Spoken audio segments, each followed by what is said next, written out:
Welcome to episode 47 of the Roger Snipes Show. The Roger Snipes Show. Yo, what's going on, peeps? Hope all is good and everybody is remaining corona free. Yes, so we are back again. My week has actually been pretty good. My start of this week was actually pretty amazing. I had a great sleep on a Sunday, and the start of my Monday was crazy early. I woke up at about 3:45 in the morning and was just ready to, start off the day. So I actually mentioned about that recently on my social media, how I was just up early and I was just out on the road cycling while it was pitch black. But it was so bliss. It was so beautiful. So I don't know if you've been up super early and it feels as if you're up before the world, so you can just cut through, I would say cut through traffic, but you don't even need to cut through traffic because there is no traffic.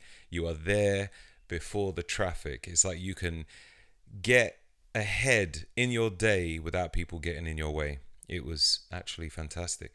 The day afterwards, I kind of got up an average time, I think 6:45, which was okay, and started my day as normal. But the day after, which is today, I got up at 4:15. So that was fantastic. Was out again on the street, just cycling. It was lovely. It did start off raining a little bit though, but I don't know. It sort of added to the excitement. Oh man, but all is well. Feeling good, nice and energized, refreshed. Drank some essential amino acids earlier. Haven't eaten yet, but I'm looking to eat at some point soon. And the time now is 20 minutes to 4 in the afternoon. Sometimes I break my fast relatively early. Sometimes I'll break it a bit later. It just depends on how I feel. If my sleep has been good, then I could normally hold out for a bit longer. Okay, so today's podcast is going to be very interesting and something that affects everybody in the day and age that we live in, which we live in a digital age where we are surrounded by EMFs, electrical magnetic fields, such as everything, mobile phones, routers. Those are the two main things. We can get into others a little bit later. So the guest I have on today is the CEO of a company called DefenderShield, which specialize in EMF protecting stuff. But we'll get into that in a second. And it just so happens that the sponsor of the show is DefenderShield, which has designed and created the most effective EMF radiation shielding technology for electronic devices, what they say, ever developed. But, their stuff are pretty incredible. It's FCC certified, lab tested. The technology blocks up to 99.9% of EMF radiation from 0 to 10 gigahertz, which is pretty high. That itself encompasses almost all frequencies used in the current 5G network. I use it myself. I have a EMF radiation free AirTube earbud headphones, which I have plugged in my ears this very moment. When I make phone calls, when I call my friends, I have this thing plugged in, and basically it just keeps radiation away from my head, which is not a place where you want it, but this is a place where most people have it when they put their cell phone or mobiles right to their temple when they're speaking. And some people are on their phones for hours. Anyway, so I have the DefenderShield EMF radiation protection hip bag as well, where you can take the phone, put it in the bag, and you are protected from the radiation from your phone. So normally when I'm making a call, I'll have my bag sort of like over my shoulder or around my waist, and I have my phone in there with the earbuds so I can make a call. Yeah, EMF free. Feels good. So the bag itself, it has durable nylon material and a nice spacious main compartment with polyester mesh pockets to hold your essentials. Now, if you are interested in the DefenderShield goodies, then check out their website, DefenderShield.com, and use coupon code SNIPES20 for 20% off.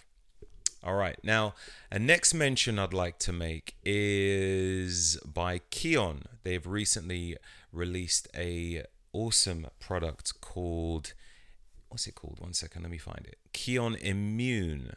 Yes, it's called Kion Immune.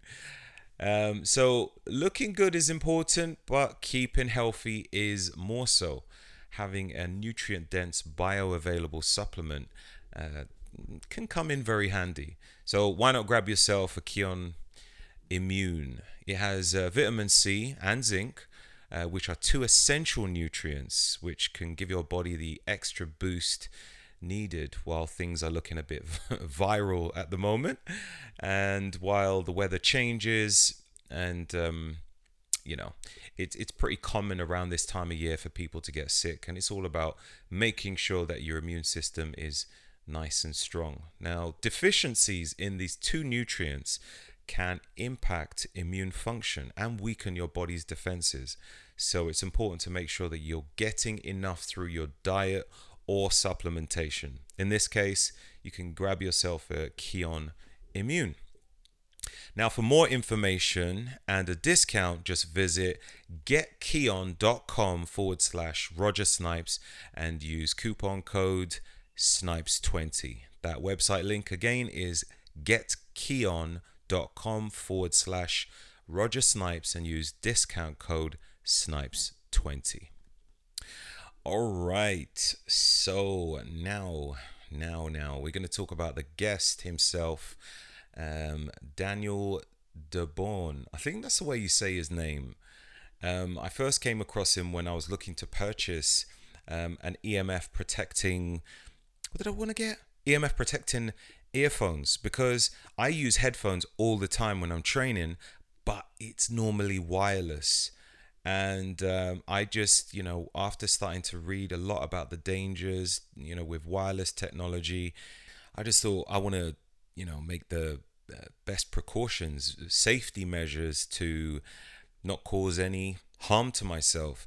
And after looking around, I came across DefenderShield, the website, and shot him an email to just ask him a bit of questions about the research involved.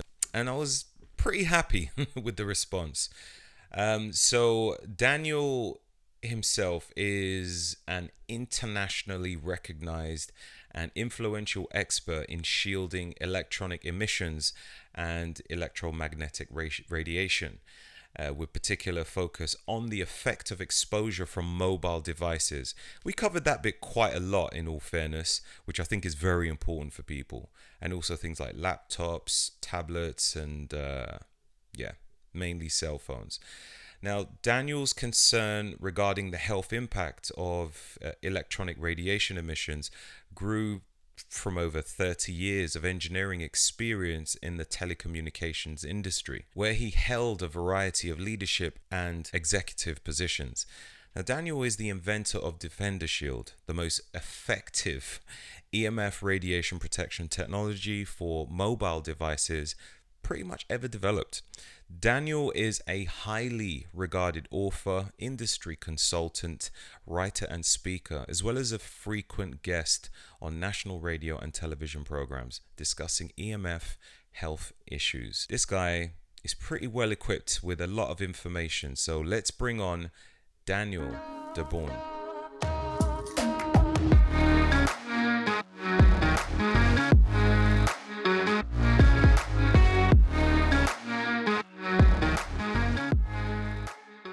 So Dan, how you doing?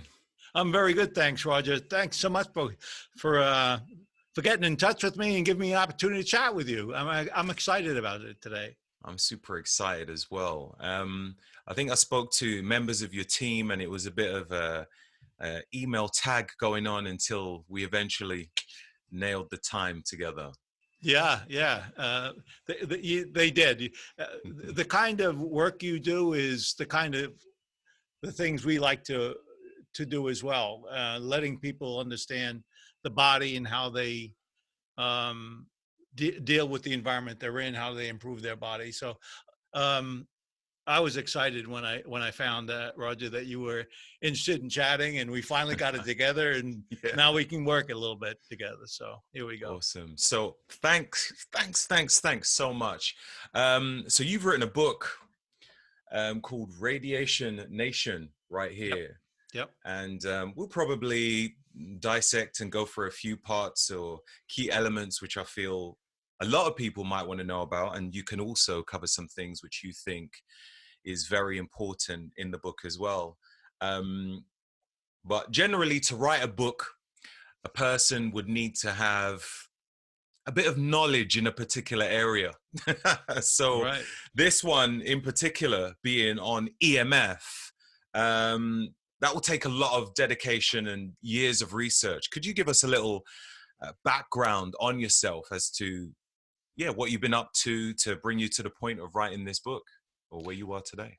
Roger, in the U.S., we had what was referred to as the Bell system, a network of manufacturing, development, products, services for all the telecom needs of the country. And I started my career in Bell Labs, which was the research side of the telecommunications. And I spent a lot of my career defining standards for telecommunications equipment. And I also analyzed the technology that was deployed in telecommunications. So I had a large, rich background of the technical side of communications. And so this kind of technology stuff we talk about today, I had a lot of background in for many, many years. And I didn't even realize, even when I was doing it, I used to worry about when electronics equipment interferes with other electronic equipment. Ironically, this is electronic equipment interfering with the human body. And so I was worried about technology interfering with each other when I maybe should have been more worried about how it infects our own lives.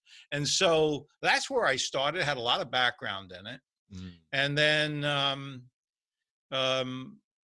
it turned out I started a company that helps people shield themselves.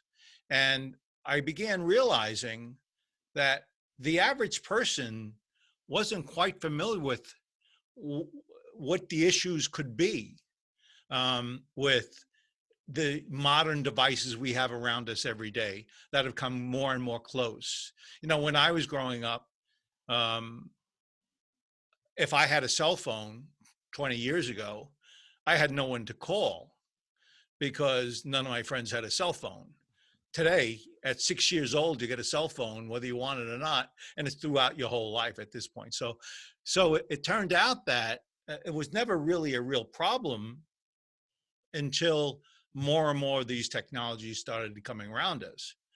Well, at the same time, the medical community was doing a whole lot of work, really, really good work about identifying the potential dangers of these modern technologies around us. And it was really, really good work, well structured laboratory analysis work they were doing, well structured, very well peer reviewed. And yet no one knew about that work that was being done, in my opinion. And that's what prompted me to write the book with my son. We said, look, we have some background in this stuff, and we may be able to presented in a way that people can understand what it is, and if they think it's an issue, what they may want to do about it. And that was the genesis of the book. Okay, that's amazing. That's cool. So, I mean, we're living in a digital world where pretty much everything has become wireless, Yeah, from telephones to mobiles, from snail mail to email and right, text. right. What else? You've got even going to your bank, where you'd speak to a personal bank manager to set up an account. Now you can do it remotely from an Yeah, airplane. yeah. And you know, it's funny, Roger. We're not going to throw all this stuff away because it may potentially impact us Yeah. in a negative way, right? And it turns out there's a lot of things we can do if we're aware of the potential dangers, and things we can do with our own bodies to help build out the resilience of our bodies with these kinds of exposures. So there was a lot we can do, and yet no one really knew it was a challenge. Uh, and yet they were being affected and didn't know it. Affected and didn't know it. Yeah, yeah, yeah. So let's slowly get into it. Obviously, we are surrounded by what is called EMFs, and I'm not too sure, just like what you're saying, if many people are really think about it, or are even aware of what it is, or any what it does, or any potential implications. Like, how would you describe EMF for someone, in layman terms, for someone who doesn't understand? There are basically two types we want to worry about. The first type is extremely low frequency radiation. When you have electricity coming into your house, and there's wires running through the walls, there's an emission of electromagnetic radiation that's coming off that wire. Anytime there's a current flow with any wire, there is an emission. It's called extremely low frequency emission. So when you use your hair dryer, you don't dry your hair because you Not don't too have hair. often. Yeah, not too often. Yeah. But if you had one, it generates electromagnetic radiation as a byproduct of it creating that air. Your toaster, when you toast your toast in the morning, that's using electromagnetic radiation emissions that are being generated. So there's all these little devices that are generating electromagnetic radiation, most of which is fairly safe to us. Right. We've been living with for a while.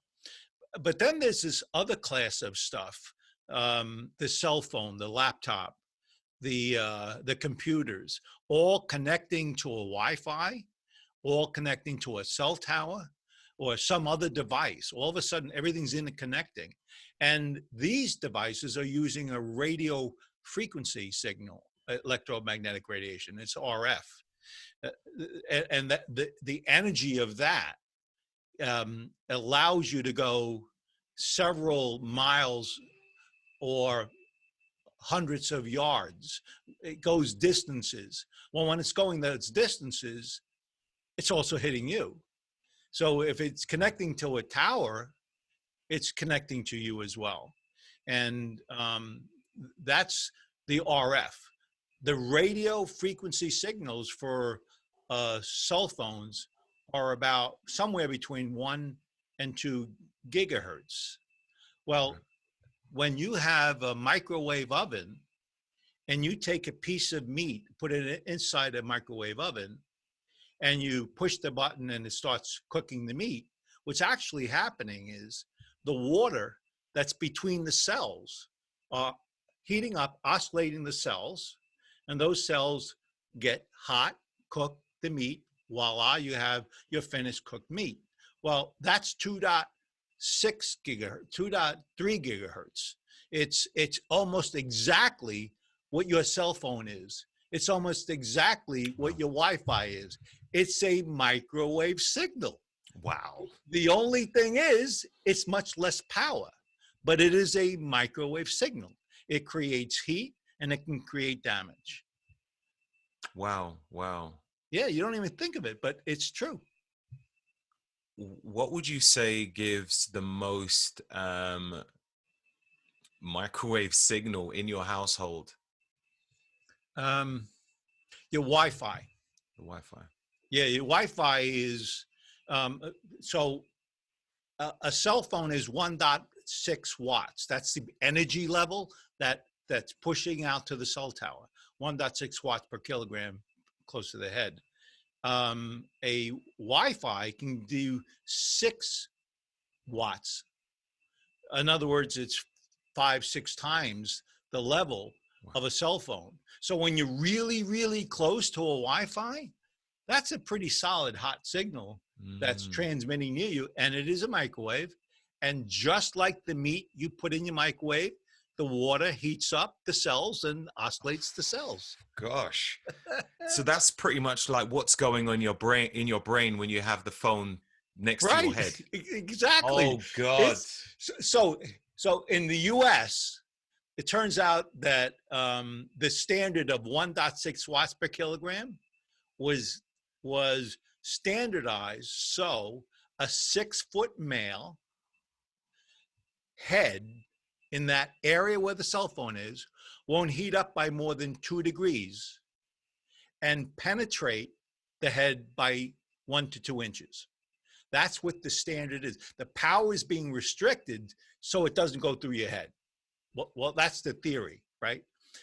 We use the U.S. Army as the model of the human male so we could figure out how to keep it to 2 degrees, right?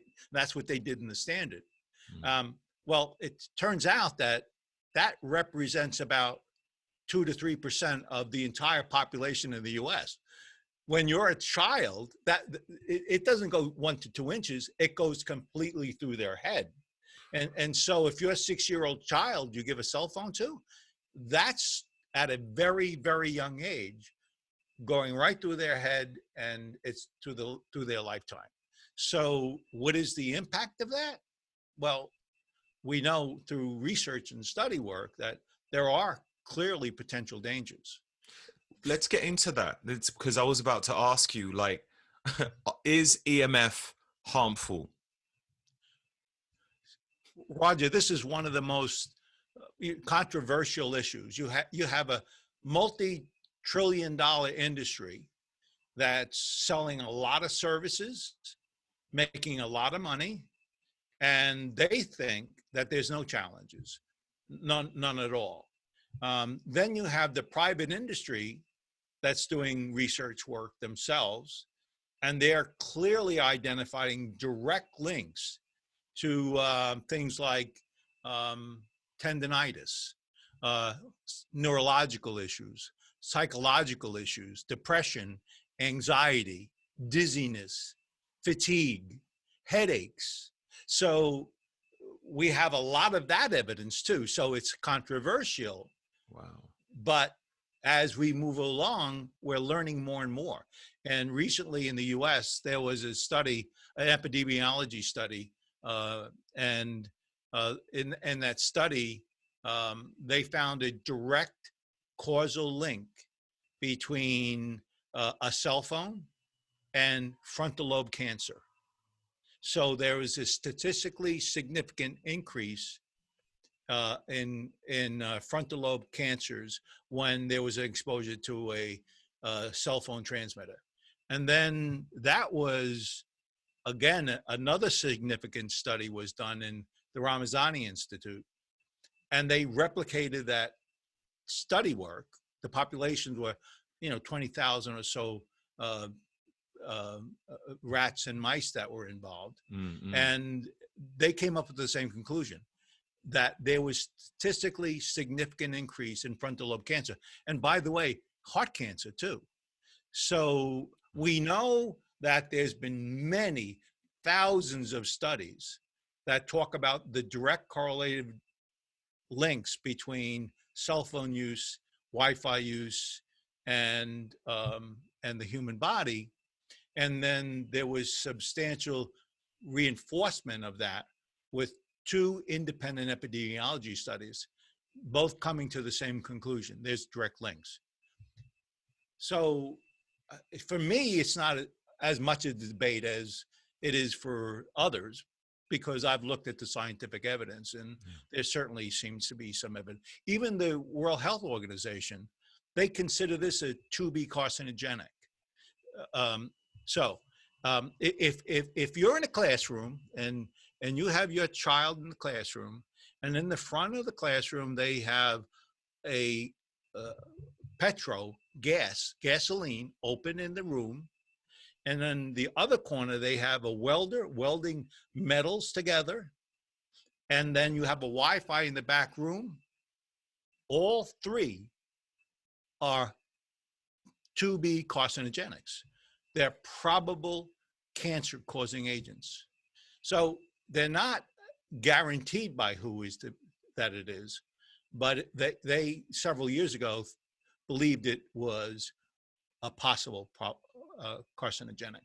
It turns out that they didn't have the benefit of these epidemiology studies. If they had, it would have been considered a class 1 carcinogenic. Right. Because there's enough evidence now. So there's been studies that prove that it's a carcinogen. Yep. So these studies were on mice.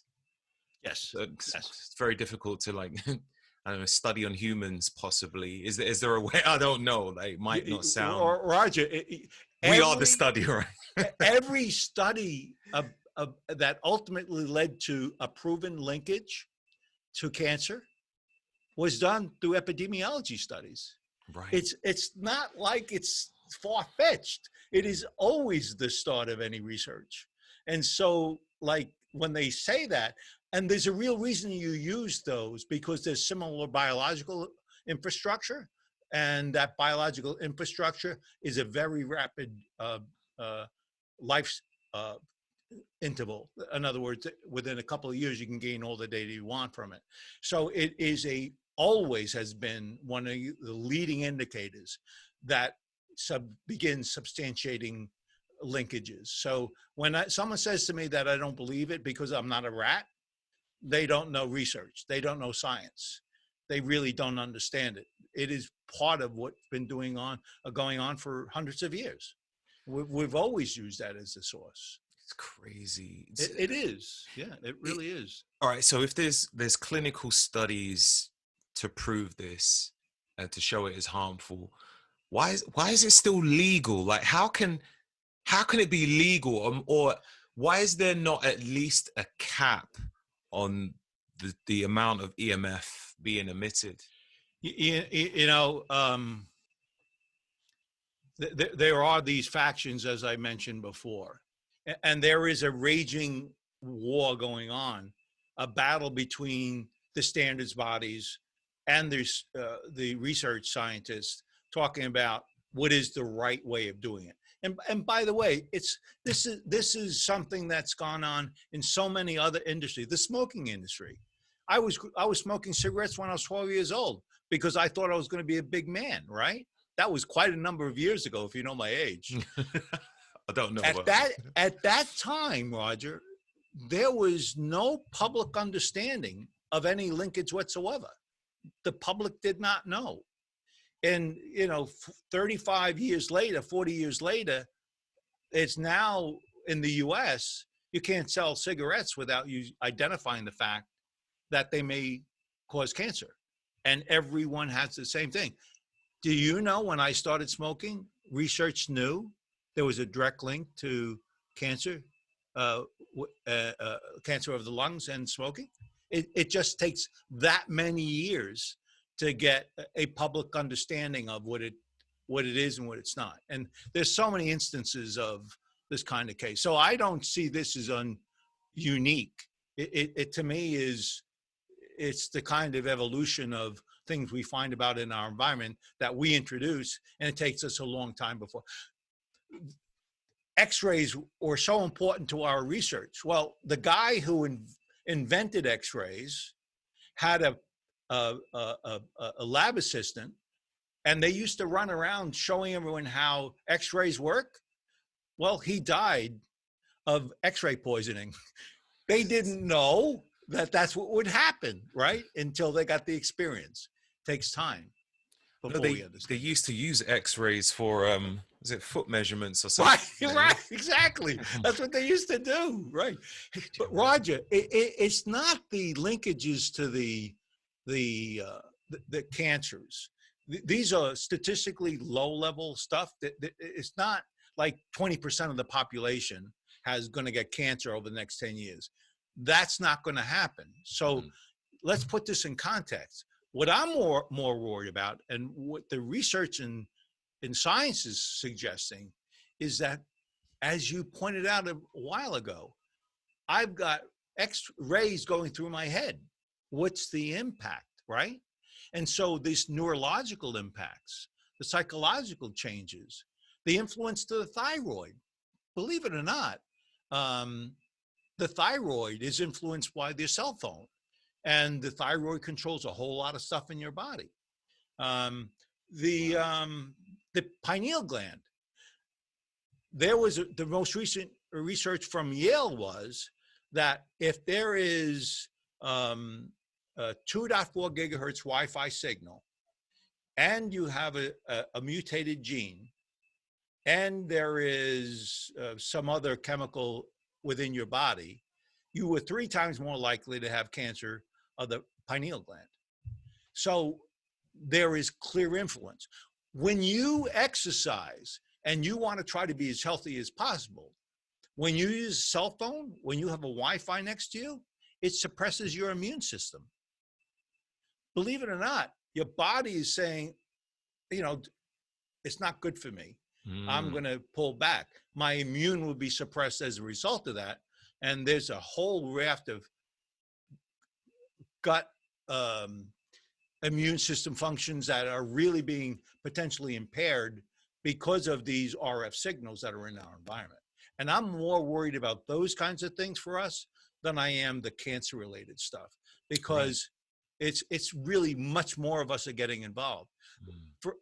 So if you use cell phones for a while, 10 years or more, you're 3 times more likely to have a brain cancer.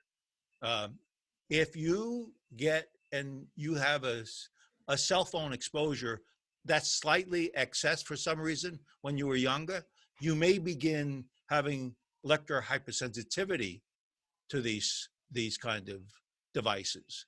Sorry, say that last bit again. When? Electromagnetic radiation that is exposed to you, you can potentially respond to it after an aggressive exposure to that, to electric hypersensitivity. In other words, when you see a cell phone, you can barely keep it close to your head because it hurts your head. And that kind of thing is a body response. When you see a bear in the woods and you bump right up into the bear, what do? You run.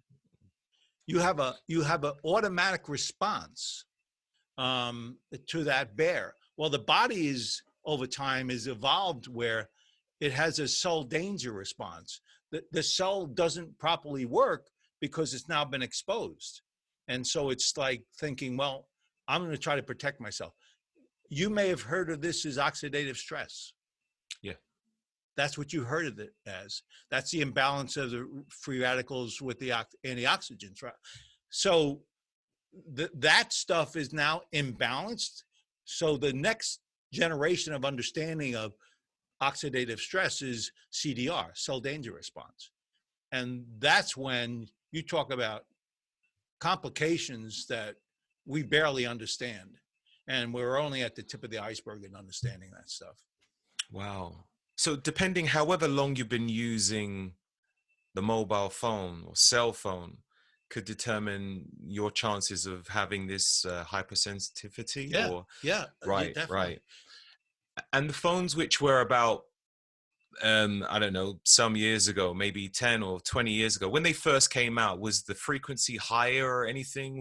Were they less, I don't know, maybe less regulated, regulated for the amount of waves, if that makes sense? Roughly, the RF transmission of a cell phone, Wi-Fi, very little has changed, and the frequency ranges they use.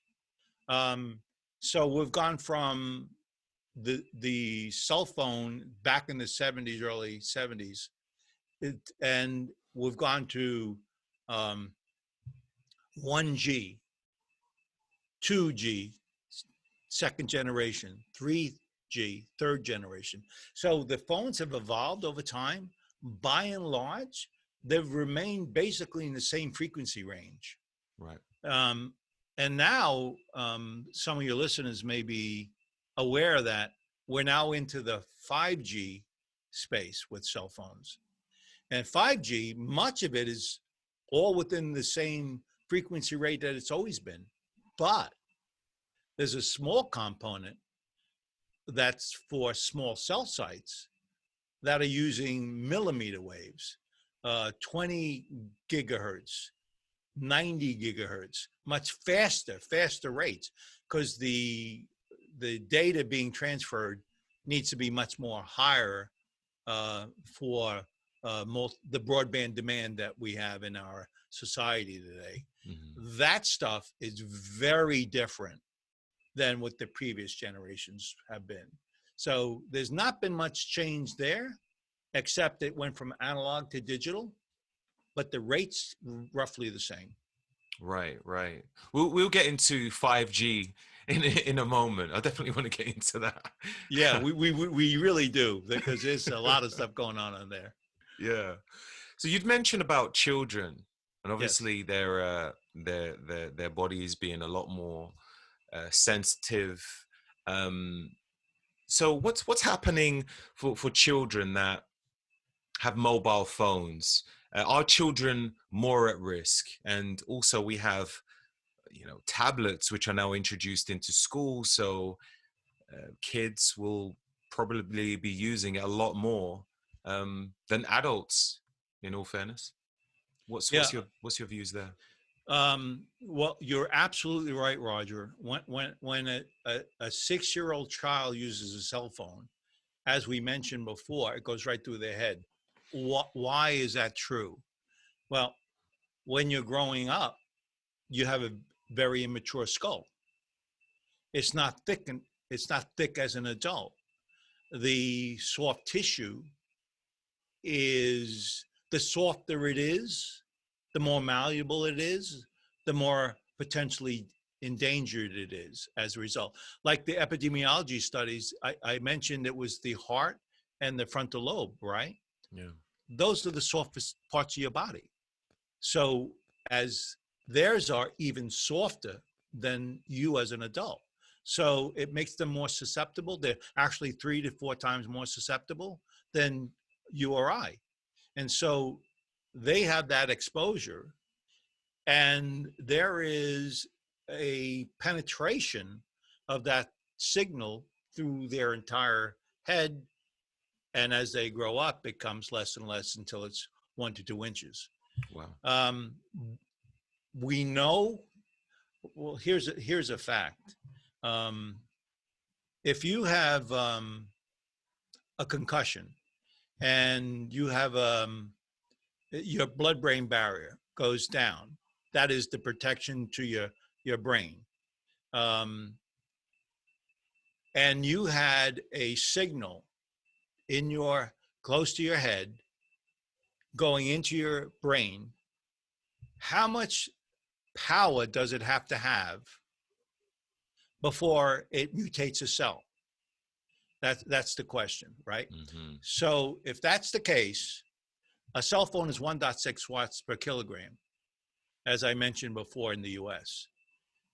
When you have the conditions I just spoke about, 0.1 watts per kilogram can mutate a frontal lobe cell. Wow. So it takes 15 times less power level to influence that.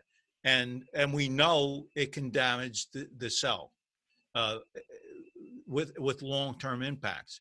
And that's what we're exposing our children to, is that kind of exposure. And worldwide, there's been very little changes in the standards. although in Europe, um, there's been more consciousness about the power levels versus the U.S. almost by half. So I mean, I'm really encouraged that the European community and the standards bodies have worked towards helping reduce these exposures to more acceptable levels. Are they acceptable enough for kids? No, they're just not. Wow. Wow, wow. I don't know, it's weird. Every time I hear about if there's certain things which are bad in Europe, I know the US they just take it to next levels. Like it's weird. Like if Yeah, it's the same as GMOs or just the standard of food. You know, I've yeah. seen people compare food labels of the exact same food and the amount of ingredients in the US they just increase it by an extra 30 or something. It's Yeah, and that's exactly what is done with the standards for cell phones. It's sort of and it's not changing. The yeah. the standards bodies in the U.S. are not unlike that in Europe. Um, the standard bodies, they typically get experts that supposedly understand the technologies, because a layperson coming off the street doesn't necessarily understand what they're being exposed to. So the way the standards bodies work is by bringing in those who have been providing the technologies. It's like putting the fox in the hen house, right? So the people who have created this and selling the services are those who are helping define the standards. You know, the revolving door is, it's referred to as a revolving door. That's not unlike what's happening in Europe. All the your standards bodies are being driven largely by experts who have come from the industry, not by the medical community, by the way. Right. Typically, you don't have your MDs who specialize in neurology. You don't have doctors who understand the impact to the sleeping process Mm. being interfered with for an RF signal, which is something we should talk about as well. So it's because the standards bodies have the control they have, and they're only influenced over time, unfortunately, after the fact. It's it seems to me as though it's really important. Like before something like this can be, I don't know, like just widespread spread and everywhere. It's like you don't have a say in the matter as to whether you're going to be exposed to EMF. Like Right. you go into an airport, you know, radiation around you. Obviously, there's certain spots which is going to be more than others. Airport being one of them, and it's I don't know. It's just a standard procedure. It's and there's no. You was talking about no real neurologists or like real medical experts who's a part of this whole thing. How's that Right. even possible? Like, and you've got no say in the matter. Right. However, if you decide to, I don't know, you can drink and become intoxicated and you could get arrested for being intoxicated. But yet you Yeah. can be intoxicated through EMF against your will and you Yeah. can't say anything about it. Right. And there is evidence. Well, I'll give you a story. The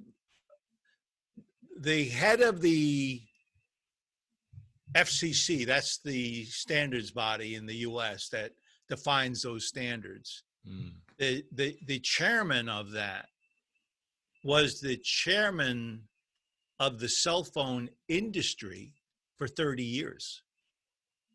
And so he went from being a representative of the cell phone industry and became the head of the FCC, which defines the standards for that service, for that industry, right? mm, And guess what? They were the ones who fairly recently approved the 5G standards. And so we as individuals didn't have influence. A lot of medical community experts attempted to influence, but were unsuccessful. And so there are now several lawsuits against the FCC in the US to try to help bring more current understanding to that standards body of what the impacts can be to the human. So, this sounds like really bad stuff to some extent, but the reality of it is, Roger, when I'm sort of cutting to the chase, if you have a cell phone to your head, as I mentioned, 1 to 2 inches in can heat up by 2 degrees. Well, if you have it 4 foot away, 98% of that danger is gone. So it's just understanding the environment and the things you can do to minimize those exposures. And there are a lot we can do. And we're going to talk more about that. But Yeah. I want to make sure we understand that if you're aware of your environment, you can plan for that and you can get pretty safe, independent of what's going on by the standards bodies. You can stay pretty safe. Excellent. Well, that's good to know. Yeah, we'll definitely come to that. We're going to come to like all the safety measures and stuff afterwards. Right, I just want to get into the understanding of potential dangers and what we need to be wary of and that sort of thing. So one of the things I was going to mention to you before is, and we were talking about, you may become electro-hypersensitive. Remember that? Yeah. Over 20% of us are electric hypersensitive.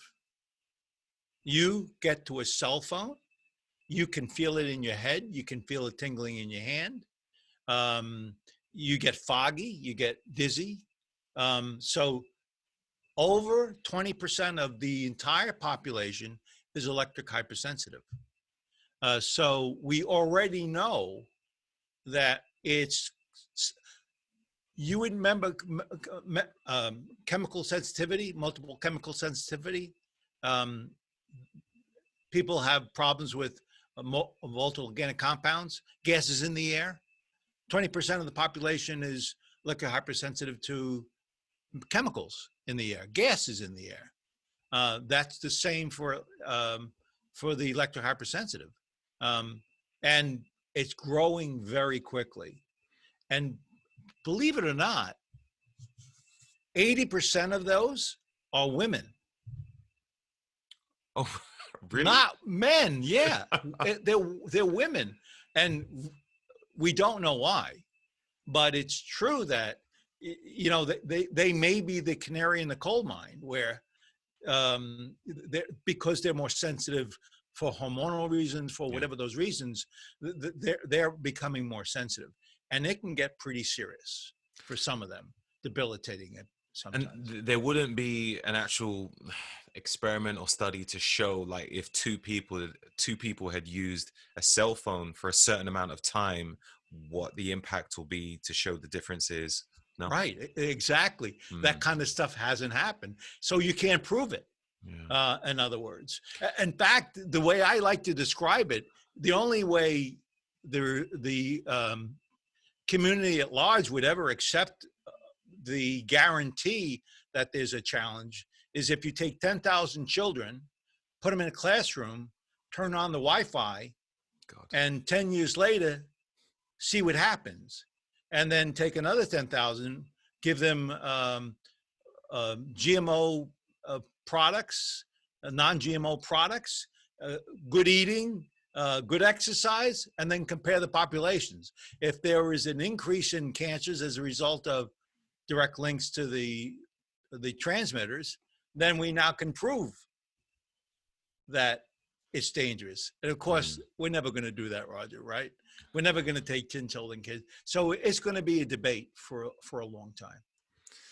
Yeah. What's the difference between, you have ionizing radiation and you have non-ionizing? I mean, they're both radiation, but what's the difference exactly?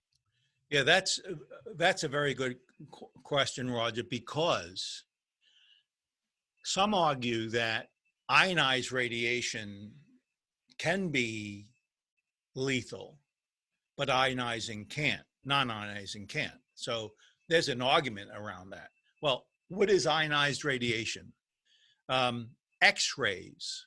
When you go to the dentist and they put this machine next to your teeth and they run into the other room and you hear this zeet, this noise, and they look out and they look and see if you're still there, that's ionized radiation.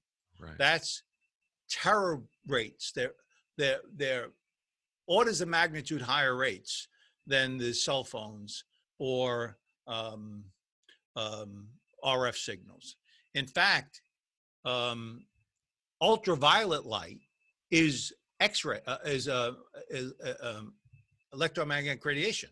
It's visible electromagnetic radiation. And ultraviolet is where it goes from non-ionized to ionized. That's where the break is, believe it or not. Right. And so what happens when they point that cone to your teeth?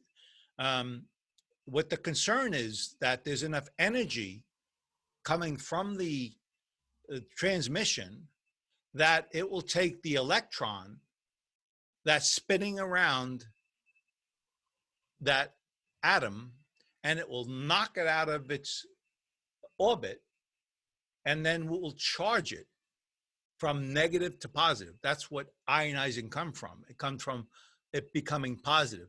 And because ionized has enough energy to knock it out of its orbit. So there is a clear direct link that's evident for so many that this could be dangerous and I got to stay away from it. Well, it turns out that with non-ionizing radiation, the breakdown of the cell is very different. The breakdown of the cell, there's a membrane around the cell. And when you have this microwave signal hitting this membrane of the cell, it begins weakening. And when it gets to the point of being really, really weak, your own calcium channel, your own calcium within your body will penetrate the cell. It fills with oxide, and then there's other chemical things that happen where it becomes mutated and DNA damage. So the mechanics are different, how the breakdown is, but both have the end result. Right. So the non-ionizing is still creating damage, but maybe in a slower way. Yeah, in a different way. The mechanics are different. Yeah. But it's still, at the end of the day, a DNA damaged cell. Yeah. Wow. Wow. Wow. I'm just amazed. Yeah. So and there's a lot of research on the breakdown of non-ionizing cell. Dr. Paul has done a wonderful work in breaking down the mechanics for us. Dr. Paul who? Dr. Paul is his name, Paul. Oh, right. Oh, okay. Yeah, out of West Coast of the U.S. And he's done wonderful work for us understanding it. As Dr. Ali Johansson has done wonderful work showing us how emissions can suppress our immune system. What are the mechanics of the suppression and what's actually happening with our body, and documenting what that is. So we're getting more and more knowledgeable about this stuff as we go along.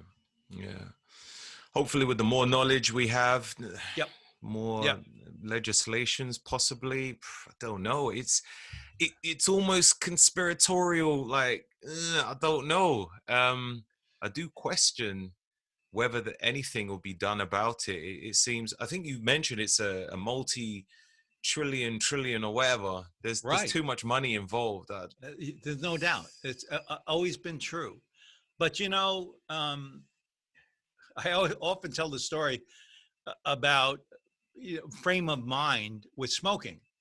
I remember in late 70s, in the UK, there were pediatricians asking the chairman of a cigarette firm, is it good for a woman who's pregnant to smoke? And this guy says, no, there's no reason why you shouldn't smoke. And then he said, wait a minute, the baby's actually going to be smaller because of the cigarette smoking. And what woman wouldn't want a smaller baby? That's what he said Oh my at God. that time, right? Well, look, what happened, Roger, was years and years later, they lost in court ultimately, right? They were brought to court, evidence was presented, and it became common knowledge. I actually believe that's what's going to happen here. Yeah. I really do. After lots of deaths and lots of Yeah, cancers and there's a lot of collateral damage in between. Absolutely. Yeah. So we're now venturing in an era of 5G. Yes. That's going to be everywhere. You'd mentioned briefly about the different frequencies between maybe 4G and 5G, or from 1G up into 5G. Would you be able to just go through that again and just explain the differences? Yes. This is really good stuff, Roger. It turns out throughout the entire world, almost all of the 5G, quote unquote, deployments are below 10 gigahertz. It's in the same range as up to 4G has been. And so a lot of the claims that there could be potential dangers and we don't know about it is being addressed, but with technology that's been around for 30 years. So that's not really where the concern is, because we already know that you're going to get neurological impact. We already know you're going to get physiological. We know what that range is. When you start talking about the real bandwidth needs, it's really to your home. What they do is they want to be able to provide wireless service to your house for your cable service, for your telephone service. And for that, they have to allow a lot more stuff to get through the wireless channel to your house. That's what's called a small cell site. The small cell site throughout the world are somewhere between 20 gigahertz, which is 2 to 3 times more than anything available up to 4G. Wow. And up to 90 gigahertz. And it can go up to 300 gigahertz. It's almost getting to the terahertz space. We don't know much about it, right? But here's some things we do know. One of the things we haven't talked about is, and I'm sure you understand it, given your commitment to the body, we know that the bacteria and virus in your stomach, there are 10 times more bacteria and virus in your stomach than cells in your body.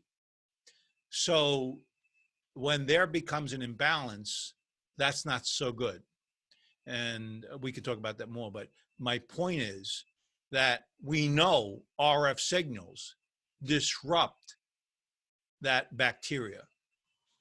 We know through research that the bacteria like it. Maybe some more than others like it. And so some of this disruption we have with our biome, something in part because of the RF signals that are around your body and impacting the bacteria within the stomach lining. So that we know. Well, at 20 gigahertz, one study, by the way, there are no real studies in 5G, and that's some of the argument that we really don't know why. You're deploying something we have no idea what it's going to do.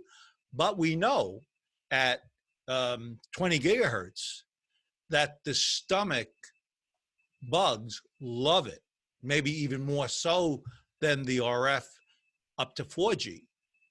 So if I were to predict a trend, it would be, I think we're going to see more disrupted biome. Why? Because bugs like those signals and they propagate, and they don't necessarily propagate at the same rate. So you can have good bugs that don't like it and bad bugs that love it. Bad bugs that can influence your body's response when you're trying to heal and all those kinds of things. So we know at 20 hertz, one of the very few studies I've been able to see, that there is some potential for small cell sites to have that impact into your body.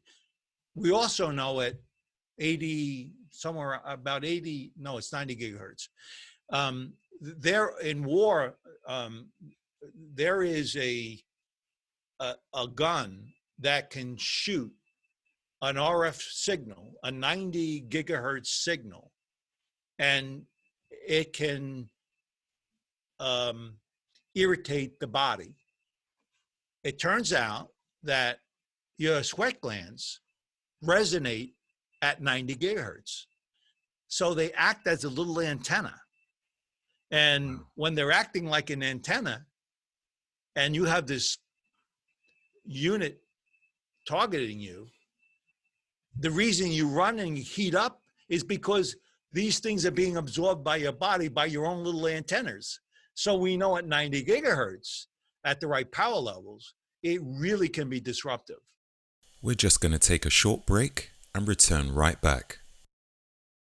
Have you ever considered protecting yourself from EMF? Although we can't see it, hear it, smell it, or taste it, it doesn't neglect the fact that it exists, and the truth is, it affects us all. High-level EMF exposure is known to cause neurological and physiological dangers by disrupting human nerve function. It may also damage DNA, disrupt homeostasis, leading to oxidative stress and cancer.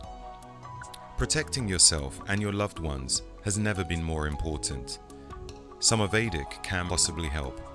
The core function of Somavedic is mitigation of EMF and psychosomatic zones. It can perfectly harmonize the body and the environment you live in. It works through precious and semi-precious stones and has been tested and verified by science too. For more information or to get yourself one of these devices, just visit somavedic.com and use coupon code SNIPES10 and get yourself 10% off. That website link again is somavedic.com and use coupon code SNIPES10 and get 10% off. This podcast is brought to you by Magnesium Breakthrough. Magnesium is one of the most essential minerals required by the body. The problem with what we have today is that much of our soil are destroyed, which means deficiency in much of the food which we buy. The level of stress in modern society is more too, which means magnesium depletion in our body. Overall, a large majority of the population is deficient in magnesium and they wouldn't even know. Some common symptoms of low magnesium are fatigue, tiredness for no logical reason, digestive issues, muscle cramps, weak pumps when training, irregular heartbeat, just to name a few. Magnesium Breakthrough has 7 blends of magnesium with a precursor to increase chances of absorption. To get your hands on these high quality supplements, visit bioptimizers.com and use coupon code SNIPES10 for 10% off. That website link again is bioptimizers.com and use coupon code SNIPES10 for 10% off. We are now going to return right back to the podcast. Thank you. And it's currently used in crowd control and other war conditions. Oh, really? So, Crowd yeah. control? Oh yeah. When you and I were at the college and we wanted change, and then they pointed that gun at us and we ran because it was getting too hot. it's used often for that purpose. So it's literally done today, and it's been around for a while at 90 gigahertz. But believe it or not, beyond that, we really don't know what the impact to the body is going to be. We really don't know how the organs of the body will respond. We don't know how the body has like 4,000 functions. I mentioned to you before that RF disrupts that. And I'll give you a little bit more.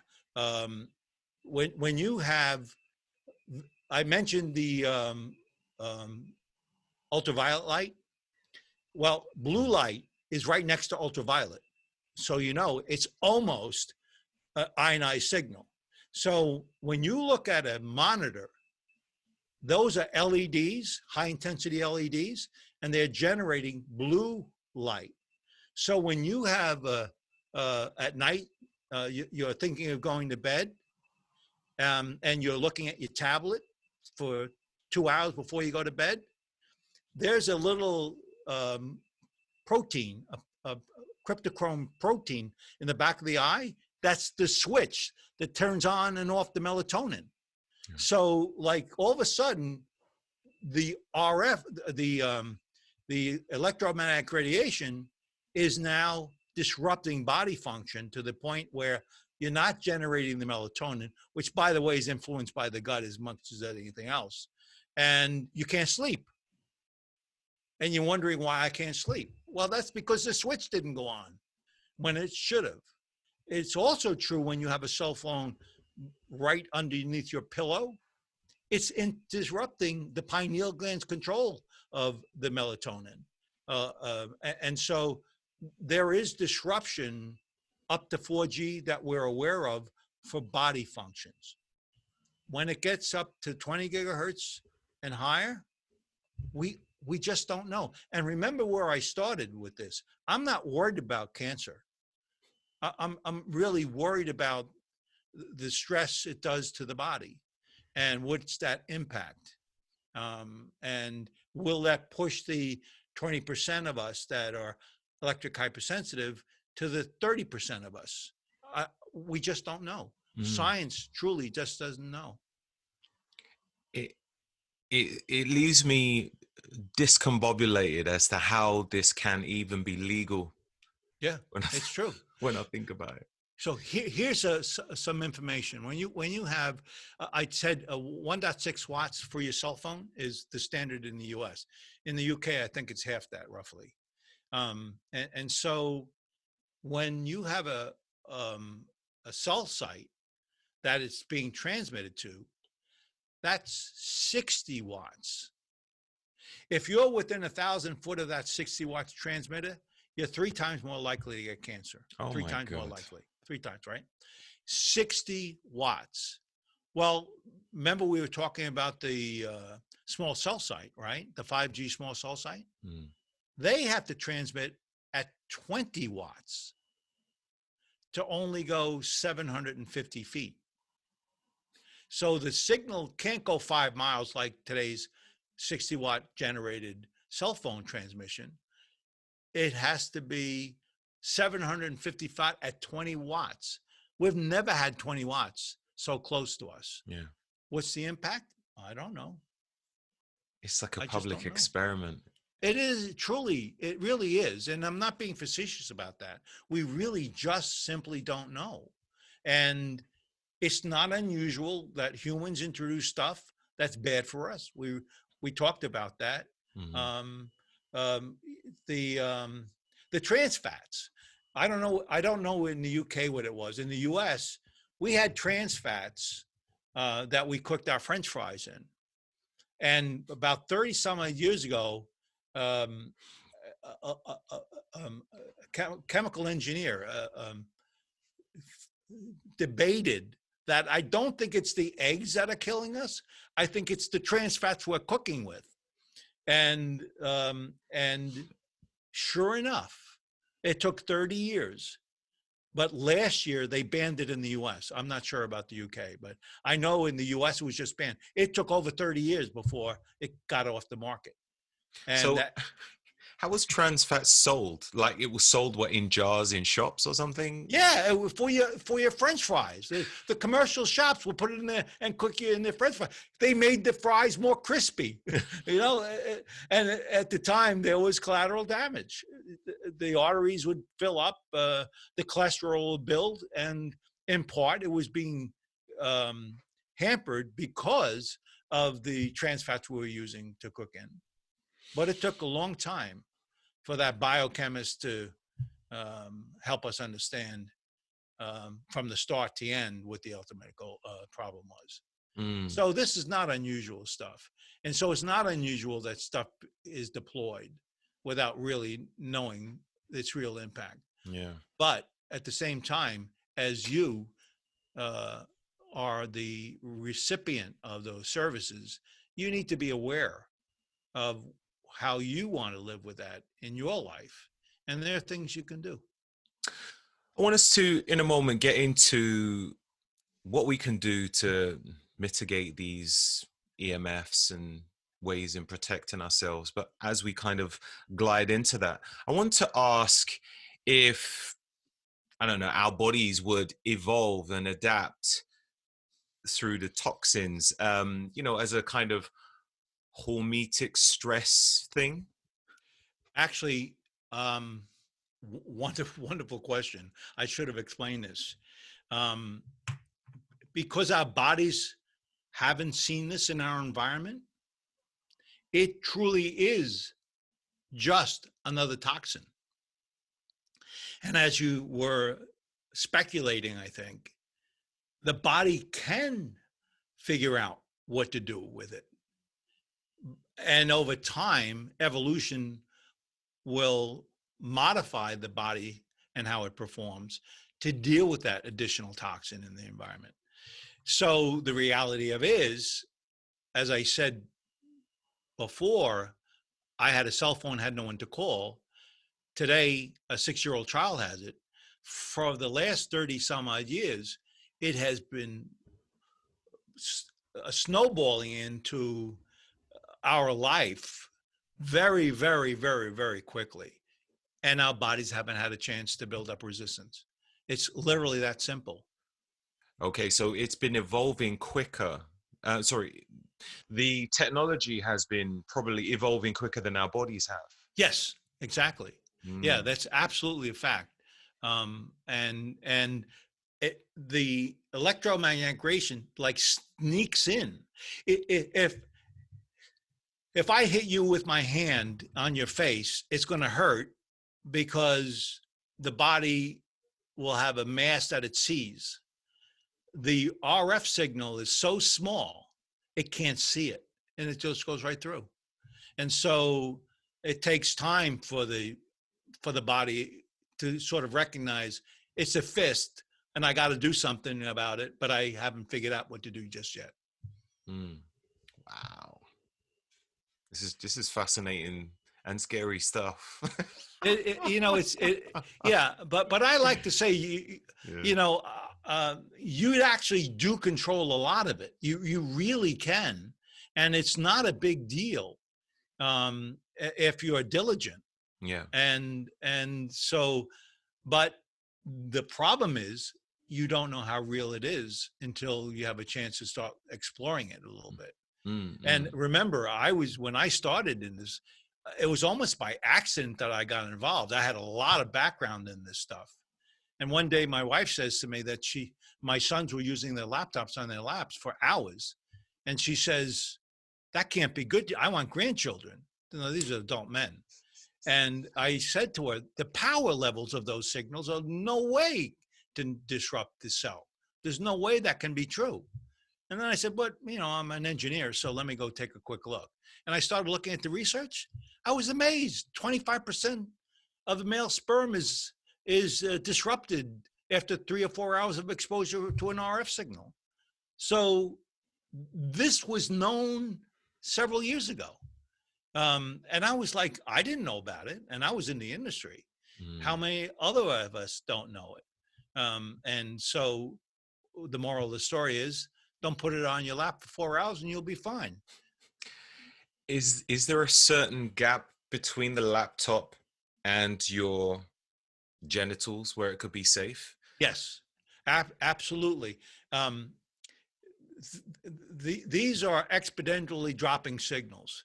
In other words, the power can be really high when it's really close to you, but a very short distance away, an arm's length away, it's almost no problem at all with almost all the technology around us, except the Wi-Fi. The Wi-Fi, you got to keep a little further. But rule of thumb, just make sure that you don't stay on your cell phone for very long periods of time, for very long months, years, because the cumulative effect is clearly going to be there. Yeah. If you have to, put it in speaker mode, get earbuds like you and I are using, earbuds. I've got the better ones downstairs, the ones from your company. Yeah, you really should use it. Believe it or not, I use it all the time. I just use this on the laptop. I don't know. Does it make a difference? It does actually. Right, believe it or right. not, if you're electric hypersensitive, you would know you could feel the difference. And so it's the duration of time you use it. And if you use a cell phone 5 minutes a day for the rest of your life, you're going to be perfectly fine. It's not long enough to really have a negative impact. If you use it an hour to 2 hours continuously every day for 20 days, for 100 days, for 1,000 days, it will accumulate, and the probability will increase that that there may be negative effects. So time, the amount of time you use it, the duration, and the distance. Distance is where, when you have it directly, it's the worst case. Arm's length, it almost completely disappears. So anything in between is better the farther away you get. Very, very simple rules. And so when I come home from the office, I take my cell phone and I put it at one part of my house, and I walk around to the rest of the house, but I don't bring it with me. Right. So I'm reducing that exposure. When I put a Wi-Fi in my house, I take it and put it at the farthest place in my house where no one lives, and I turn it on. Everyone can get Wi-Fi service. I don't use Wi-Fi transmitters. I have Ethernet connection throughout the house. Right. And I simply reduce those exposures. In fact, the rule of thumb, Roger, is pretty simple. The analogy is 1 bee won't kill you, 1,000 will. So your goal is to turn off every stinger, every bee in your house when you can. By doing that, you actually substantially reduce exposures. So let's get into that. Let's get into the mitigating measures, ways in which you can protect yourself around your home. So you just said right now, Ethernet in the router as opposed to Wi-Fi. Yeah, actually, I'm talking to you right now. I have a laptop that's not used as a laptop. It's not in my lap. I have it several feet away from me. I have a monitor I use from the laptop that's connected Ethernet. I have a keyboard that's wired, not Bluetooth, a keyboard. I'm reducing, with this configuration, all the potential of all the electronics around me in this workstation. Very simple things to do, actually improves the performance, and it's much safer by taking a little bit of those kinds of actions. Awesome. What else can we do around the house? Around the house, you want to do, when you have your new speaker system that can be Wi-Fi, it can also be Ethernet. When you have your new TV controller that's an interactive Wi-Fi connection for your TV broadband services, you can have that connected Ethernet. Those are the bees in the room. Reduce those number of transmitters in those rooms, you substantially reduce those risks. When you use a cell phone, put it in another room, put it 4 foot away minimum, and don't worry about it. But don't put it in your pocket. Don't put it in your bra, because we know for sure that there are direct links to cancer that can occur with those close linkages. So very simple things about time, distance, and reducing the number of bees in the room will improve your environment. We're pretty safe. What about the what do you call it? Your EMR, EML, like the like plug sockets and stuff like that. Yeah, extreme low frequency stuff. Mm-hmm. Yes. What's interesting about that is that it can be dangerous too, right? Every electronic thing you have and operate generates that kind of emission. And so in this case, if you have any electrical device, you want to make sure that you're not sitting close to it. And close is right on top of it. If you're a couple of feet away, you're pretty safe. When you dry your hair, which is there's a high emissions when you dry your hair. You want to limit it. Don't do it as much, long durations of time. And simple exercises like that have a substantial impact in reducing those exposures. One thing we haven't spoke about, which is actually fairly important, and we've danced around it a little bit, is your bedroom. You really want to make sure that your bedroom is as clean as it can be, because it disrupts the body. There's no question about it. And we talked a little bit about the cell phone.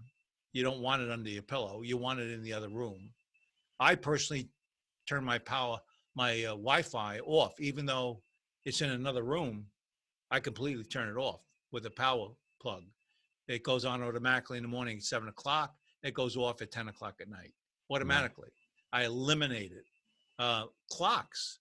You make sure that clock is at least 4 foot away from you so you can see it. In my case, it's harder because I don't see very well anymore, but you want it far away. You do not want it close to your head, because that's when ELF, that alternating current transmission is hitting your body, and it's truly disrupting body function. And so you really want the most pristine sleeping environment as you can, and that will more likely maximize the best sleep you'll have without much disruption from electronics. What's your thoughts on grounding equipment, like maybe a grounding sheet, grounding mats, and that sort of thing? Very interesting question. I'm an engineer, and I ran laboratories for years about this stuff. So in some instances, I think it does make sense. Like if you have a grounding pad on your computer, on the base, on the floor, and you have your feet on it, and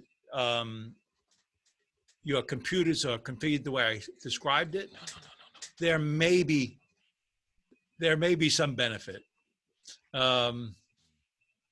If you have that same configuration and a cell phone on your head for 3 hours a day, you're still going to die. The grounding pad has no impact with RF. RF will look towards that grounding, but if there's a source close to you, it's literally not changing the direction of that transmission, so there's no benefit. At night, I'm even careful about night when you put those grounding pads on underneath the bed, because it's a source. It's a draw. RF shorts to ground. It looks for the fastest path, like lightning. Lightning looks for the quickest path. RF looks for the quickest path. So at night, you're attracting RF to you and then to the pad. I'm not sure that's a very good thing. Right, right. I really don't recommend it for that reason, because you could have excess exposures that you wouldn't have normally gotten. If you choose, sometimes a floating ground is better. That is, it's not grounded to your ground, your home ground, your house ground, but it floats, not connected to anything. Electricity will still find it, but it won't be as attracted to it. And so that's a little better. So I like grounding pads for certain conditions, but it's certainly not a saver for some cases.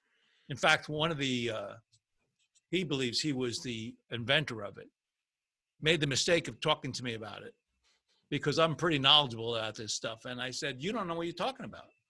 And all of a sudden, the next day he came to me and he said, my God, I never thought about it the way you did.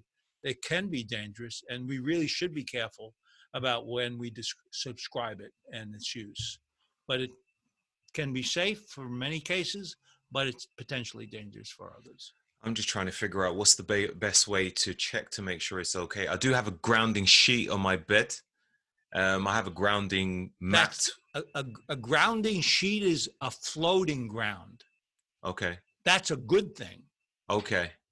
A Right. grounding pad is a more direct path to ground. Not necessarily as good as the floating. The floating ground is probably all you need. Okay. Cool. Yeah, really. It's sort of, it's not going to excessively attract, and you're going to be fairly safe if it has the right level of conductivity in it. Talk to me about DefenderShield. DefenderShield is the DefenderShield company you. Yeah. Well, Roger, remember I told you the story about my wife and wanting grandchildren? Yeah. Right? I told you that story. Well, by the way, I don't have grandchildren yet, but at that time I said, it was funny. I was in the electrical world for so many years, but I was educated as a mechanical engineer. So what I did is I said, I can figure out how to shield it. And I sort of developed a shielding technology that shielded the private parts of the man and the woman. And I thought at that time, we're not victims. There are things we can do, not just moving, not just time, not just duration, not just distance.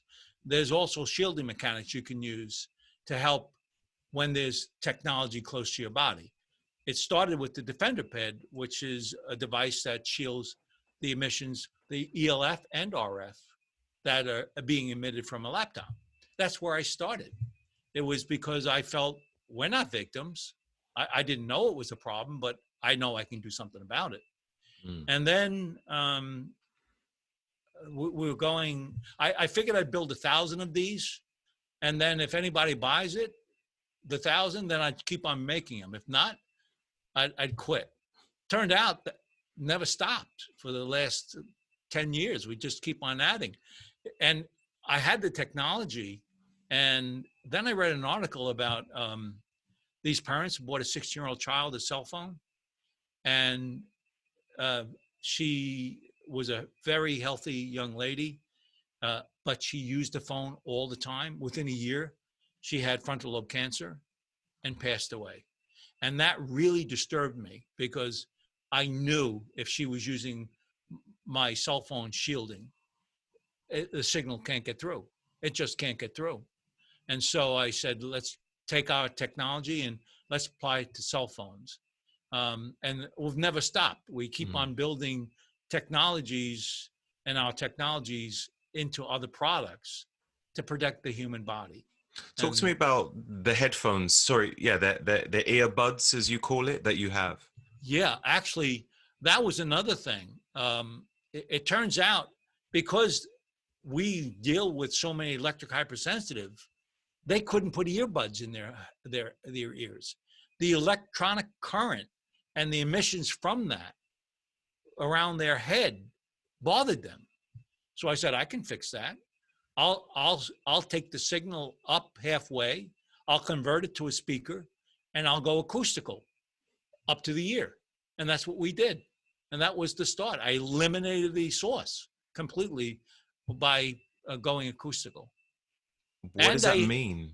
That means acoustical is when you hear something in the air, that's acoustics. Right. It's no interference. It's literally the purest sense, in a sense, right? And I just took a speaker, rather than put a speaker in the room and played it, I put a tube into the speaker to my ear.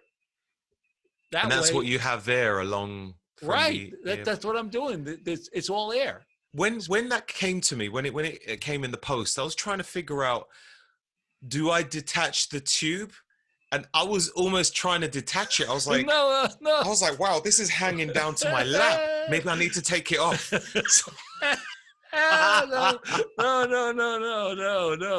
Right. And the other thing, Roger, was I really tried to build the best we can. And I wanted to build earbuds that people who listen to music would love to use.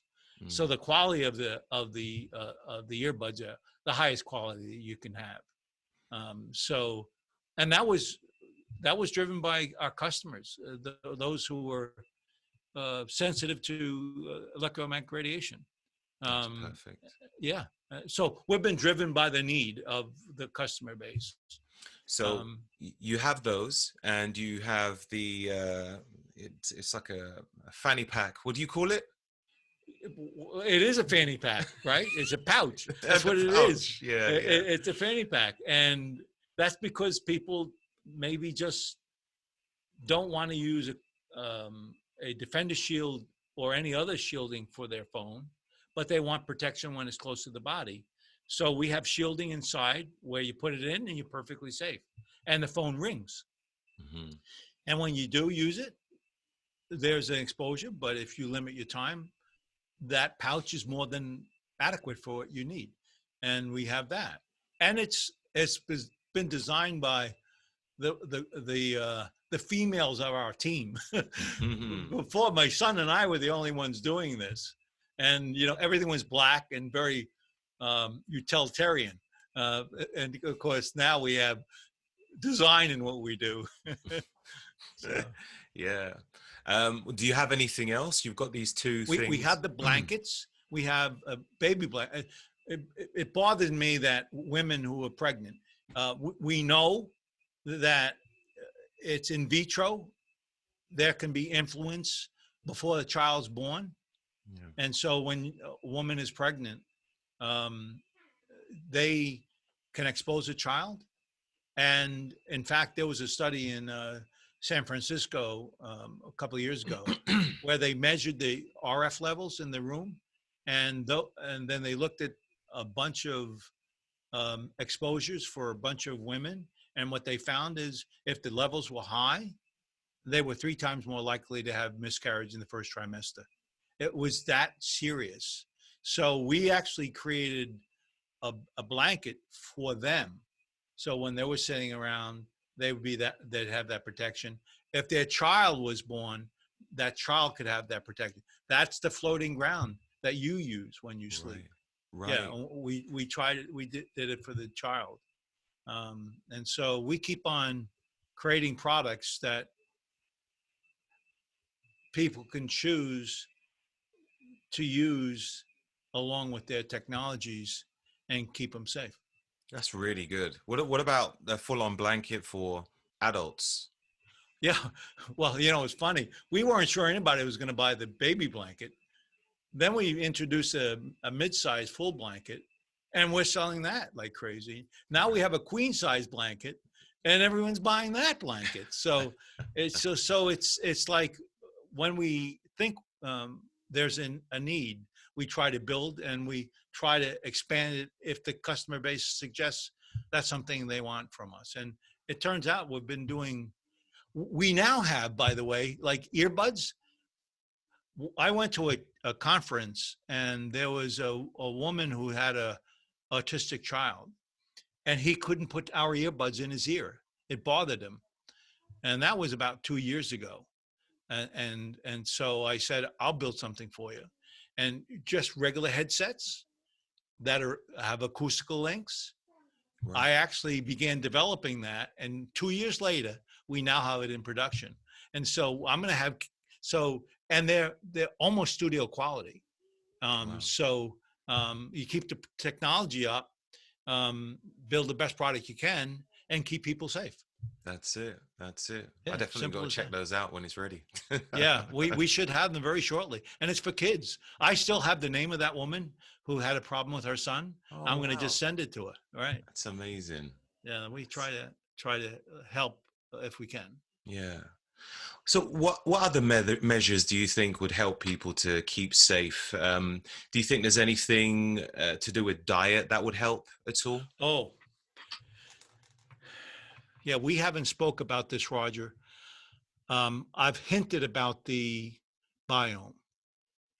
It turns out that electric hypersensitive, there are when you there are standards for your biome, and when you have it analyzed, there are everything kept in balance. When there's an imbalance, when there's a bacteria that's more than it should be, it does impact the way the body's responding. It turns out we've found certain bacteria propagate with the electric hypersensitive more than others. They're always out of range. And that has impact to their own immune system. So we've actually been finding ways of measuring that, and then bringing together probiotics that can help that imbalance back to balance. At the same time, the food you eat is extraordinarily important for that biome. And if there's a biome that's out and you're taking a probiotic, but you're eating crap, you still have the problem with the probiotic. I mean, with the biome. And so the what you eat is extraordinarily important. Balance. You're wanting to improve the cell danger response by feeding your body in a healthy way. So it is truly important. The more you're electric hypersensitive, the more important it is. And so what you eat, your biome, and and I've talked about this before, the neurological stuff. We know that there's modifications in the patterns, the alpha beta patterns of the brain. So we know that there are tools on the marketplace that helps adjust that to a more standard pattern. And that's becoming important for electric hypersensitive. So there are a lot of things going far beyond what we do that's happening in clinics that we work with to try to help people who are dealing with particularly like hypersensitive, and bringing these tools to them so they improve their own health. Right, right. And it is important. Yeah, of course. Um, does EMF deplete the body of any particular type of minerals as such, where it's good to have it as a supplementation? I'm not going to answer the question because it came into my mind. Everyone who's electric hypersensitive has excess zinc. Oh, really? Yeah, we don't know why, right? I don't understand why, but there's absolutely true that that there are patterns of weakness in the mineral world that does impact the body itself. That is part of the response to the emissions that they're in their environment. So, and I'm not an expert at any of that stuff. Yeah. But one of the things that triggered in my mind was zinc.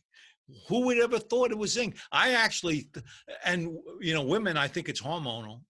There are a lot of reasons why that's, but every one of them had the same problem. All of them had the excess zinc. That's really interesting. It's like really strange stuff. So those things are important, and they should be tried to be kept in check, particularly if you're electro hypersensitive. And it does help if you eat right and you do the things and you minimize exposures. It does improve your quality of life. Mm-hmm. What about any kind of biohacks like hot and cold exposure, infrared? Actually, light is useful. And I know clinics have been successful in balancing using light therapy. Okay. So I know that's been successful. A lot of the biohacking stuff sort of missed the mark a little bit. And that's one of the things we're trying to figure out with some clinics are how do we figure out what those biohacks really should be. In fact, we're also trying now to figure out how we may be able to bring some supplement. I really believed we could nourish the cell with a vitamin mix. I now believe it's more likely true that it's the peptides that are more likely to be successful in changing the tide of the exposure, as well as high concentrations of the right vitamin C and other things that we know helps the cell rebuild itself and evolve. I think Dr. Joseph McCullough, in his book EMF, have you checked that book out? Yes. Mm-hmm. Yeah. Yeah. Did he mention something about magnesium? Magnesium is something that is known to be helpful, but I'm not sure if it's the right long term. One of the things that we're finding is, and here's another layer of the onion, that some of the fundamental building blocks of chemicals you need are actually generated by bacteria. Right. And if you get that in check, then you get everything else in check in time. And so I'm trying to go to the source, magnesium is in dark chocolate, and you should eat it because you're going to feel good about the chocolate as well as you're improving your body health. So no, it is something that we know for sure has been helpful. I'm just not sure if it's the long-term protocol. Yeah. I just don't know. I'm trying to think of the long term for everybody who, right. Yeah. You know, EMF is probably going to be here to stay. Yeah. So we need to think of a way how at least we can help. Believe it or not, it's the diet. It really is an important part of your lifestyle that does help regulate the ability of the cell to protect itself. That's really what you're trying to do. And it's the natural way of doing it. So, and I'm not an expert on diet, but we do have experts we're working with that actually coaches people on what is the right diet for them based on, believe it or not, their biome. Yeah. I think that's really important for like a wide variety of things, in all fairness. I've had a microbiome test and learned about all the different bacteria in my body. And it was quite interesting to find that if my body needs to produce a certain type of reaction, I need to eat a combination of certain types of foods for that to happen. Yeah, right. Exactly. Really fascinating. It's like, it is fascinating. To me, it's like the next generation of medical treatment, finding the body's ability to fix itself, making sure that the right stuff's going in so everything's going to work is becoming important. But yet it was always important. We just lost sight of it. Yeah. So is there anything else which you would suggest, anything else you think can help people to make the right choices and to live a healthy life, EMF protected? Well, you're the architect of your own destiny. And we've talked about a lot of things. Some things seem a little scary, a little negative. but I don't look at it that way at all. There are things you can control in our environment that minimize those exposures, and you're the architect of that, no one else.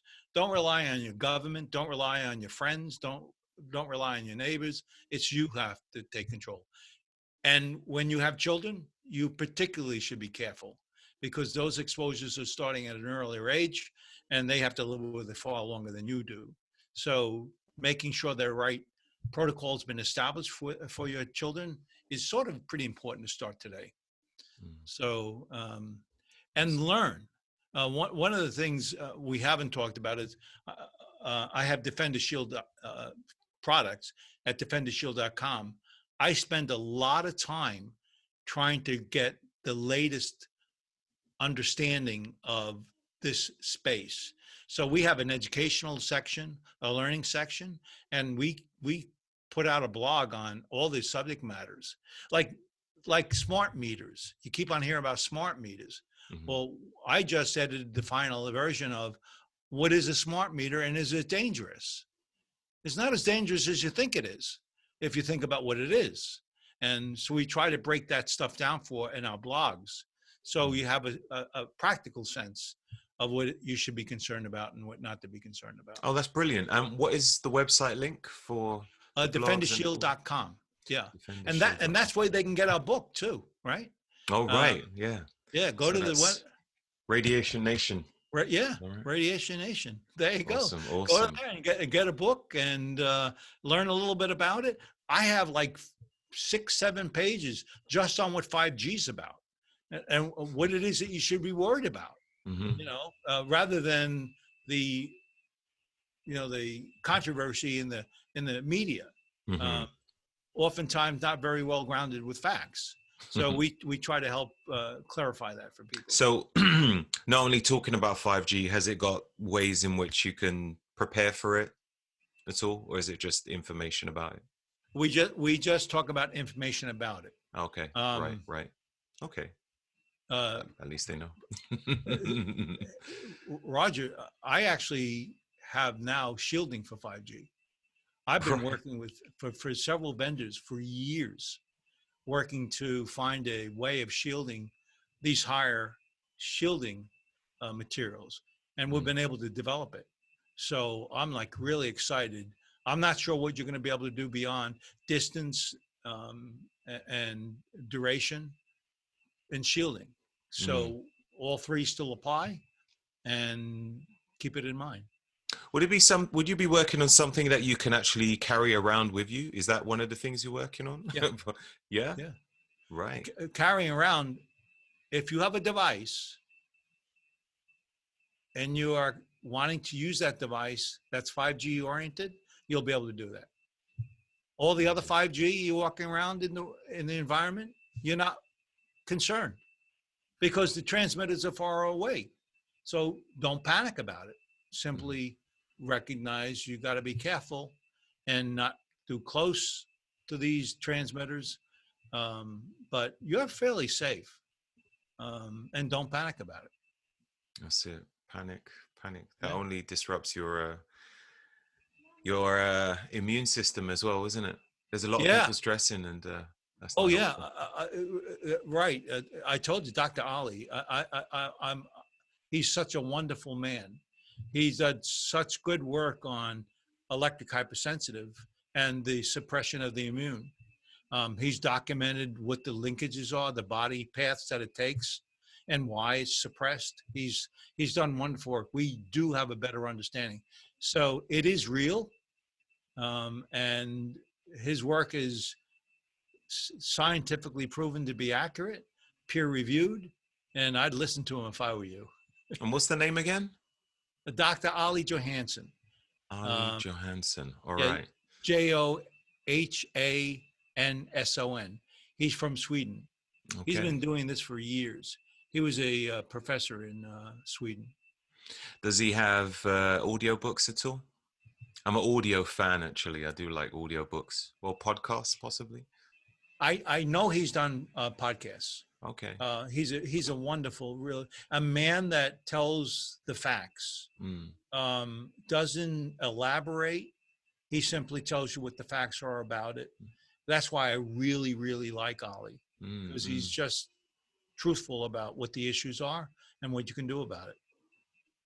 Perhaps I can talk to him later. Yeah, time I as would well. strongly recommend it, Dr. Ollie Johansson. Yeah, an introduction would be nice if you know him. Just I do. Yeah, I do. He read my book, and I sent it to him in a draft, and he said, I actually learned something. Wow, that's cool. He'd been doing it for 30 years, but his was for the medical side. He's a neurologist, I think. And mine was the engineering side. So I sort of balanced everything out by spanning both. That's interesting. You could Yeah. possibly do a book together. Yeah, absolutely. Yeah, that's absolutely true, because this is science. We're not inventing something that doesn't exist. It's engineering science that's in play, and it's not mystical. We understand it. Yeah. And helping each other understand those worlds helps us do a better job of what we're set out to do. Absolutely. So where can people find you? Obviously, you've got your website. You have an Instagram page as well, isn't it? We do. Instagram, Facebook. Facebook. Yeah, we try to use all the social media outlets that we can to try and it's called DefenderShield. DefenderShield. Yeah, all of DefenderShield. Yeah. Are you on Twitter as well? We are.